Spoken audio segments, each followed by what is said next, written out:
Long ago, a Japanese fisherman saved a turtle and was rewarded with a journey to the Dragon Palace beneath the sea. There, time seemed slow. Days passed like dreams, but when he finally returned home, centuries had passed. His village was gone. His world was unrecognizable. The myth isn't just about magic or loss. It's about the cruel trade-off between preservation and change. The impossible wish to hold on to something exactly as it is, forever. Seat number 9A9B. Hidden in the mountains of Gifu Prefecture, Shirakawa-go has long been celebrated as a window into Japan's past. But the reality? Here lies the UNESCO paradox. The very designation meant to preserve heritage can also become its undoing.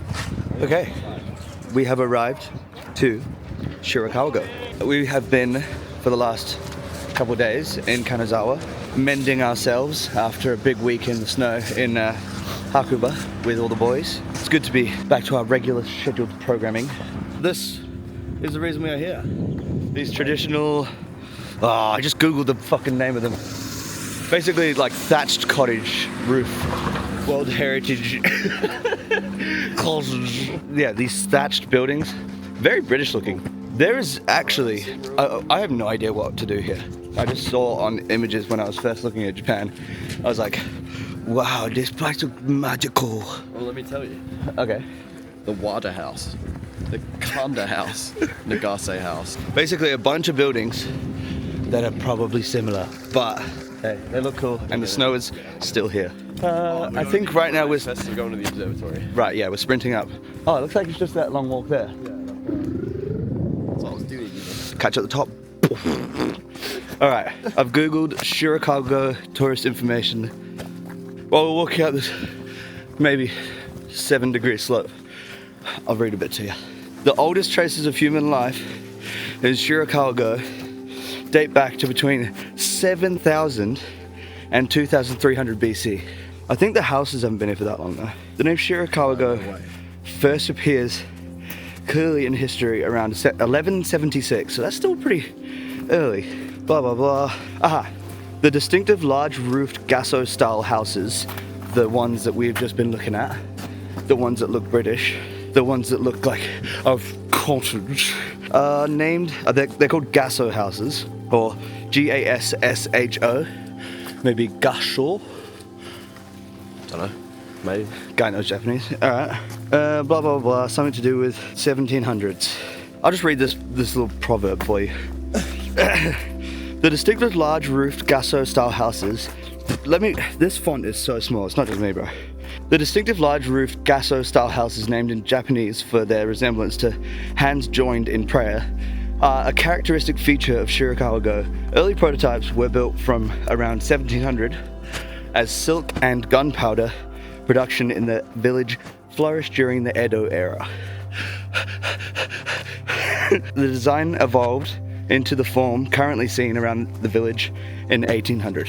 So that kind of aligns with thatching in the UK, I guess.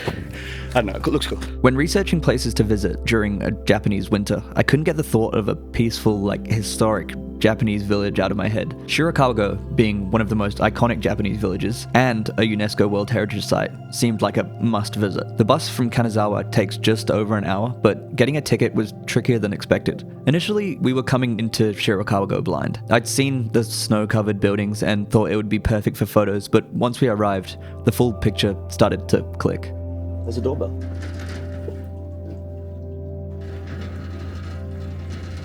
It's an attraction. Okay, I see. Okay, so it turns out this is like a little museum thing. Costs 400 to get in, and you're allowed to record. Apparently you can go up 5 floors, so let's put that to the test, eh? In 1995, Shirakawa-go was inscribed as a UNESCO World Heritage Site. Since then, it had become a global icon and a tourist magnet. Each year, millions of visitors flock here, often expecting a postcard perfect scene rather than a living community. And I'll be honest, that included me. We just came upstairs, and this is so much better than anticipated. Dude, I'm Jeremy Clarkson tripping right now. But yeah, this place is so much bigger than anticipated. Look at this, second floor. So Will reckons this is one of the biggest, the thatched roof thingos in Shirakawa-go. But yeah, it's basically just showing us traditional village life through like a museum spec in one of these awesome thatched roofs. It's actually freezing in here. There's no doubt that these guys would have had to have fires inside back in the day. But fires with a thatched roof is literally the worst idea possible. Great Fire of London, anyone?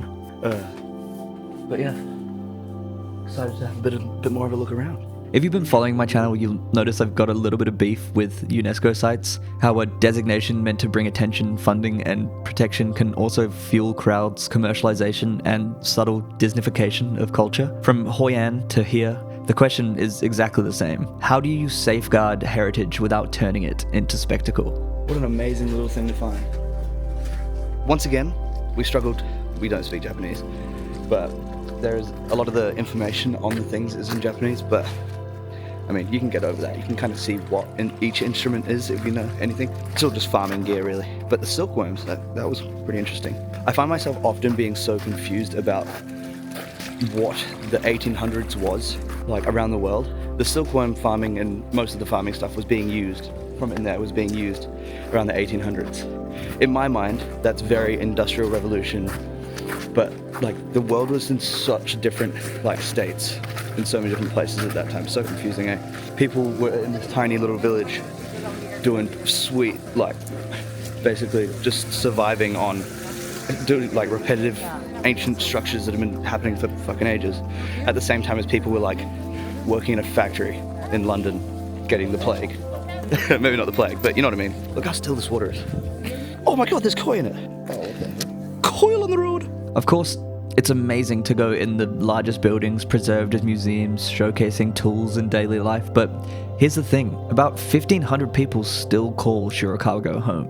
Before its UNESCO listing, Shirakawa-go was a functioning village. Families farmed, raised silkworms, and carried on daily life just as they had for generations. The designation wasn't about creating a museum, it was about protecting a real, living community. Ironically, that same recognition has gradually shifted the village towards a curated, tourist-focused experience, the very UNESCO paradox in action. Whoa, it's like really soft. Tastes like beef on a stick. Yeah. Oh, okay. Thank you. Goated moments. Oi, so head? By the way, it's 10:30 a.m. It's 5 o'clock. I mean, you can't really. It is optimal. Thank you. Oh, I look pretty in these. Oh, I did see people looking out of windows. So yeah, very similar to what we were in before.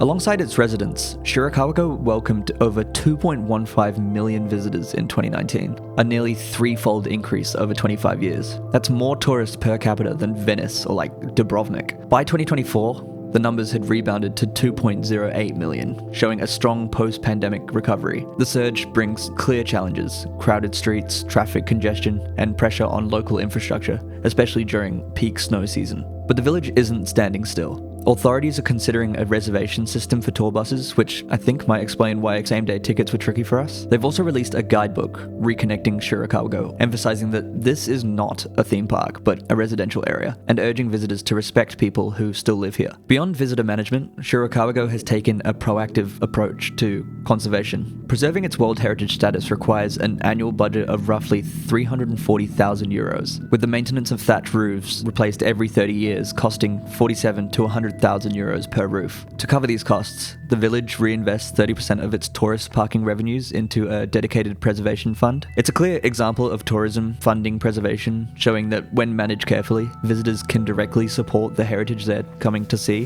What time is it? It's 11:36, so we've got an hour left. I think we've got time to squeeze in a meal, assuming they do meals. What do you even eat in a town like this? Like dried, gross fish. I feel like that's the main thing. Look, I loved my time here. It's beautiful, historic, and peaceful, and people should absolutely be able to experience it. Something the original residents from way back would never have imagined. From that perspective, UNESCO's intervention is a net positive. Without it, Shirakawa-go might have fallen slowly into disrepair as the population dwindled and the skills, architecture, and culture could have been lost forever. You know that's gonna burn my fucking tits off. Apparently this pork was raised and killed in Shirakawa-go. That's why I paid a little bit more for it.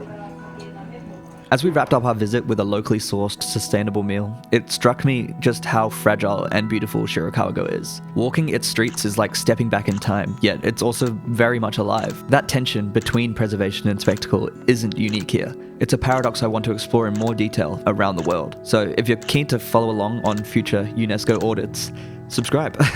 For now, like the Dragon Palace under the sea, Shirakawa-go remains a delicate, fascinating balance caught between worlds, and unlike the fisherman, I'm glad to have witnessed it firsthand. While we try and find the bus stop, I'm going to say that this could be one of the better days we've had. Shirakawa-go is right at the top of my bucket list. Like, it was one of the things that I had kind of not really thought about much of. Oh, sorry. I hadn't looked into it too much, so it was a nice surprise. Like, I wanted to come here and it be as magical as possible, and it was magical. I'll give it that. I love all the old buildings and everything, photogenic, and it was nice to get out in the fresh air, especially with the blue sky. It was perfect.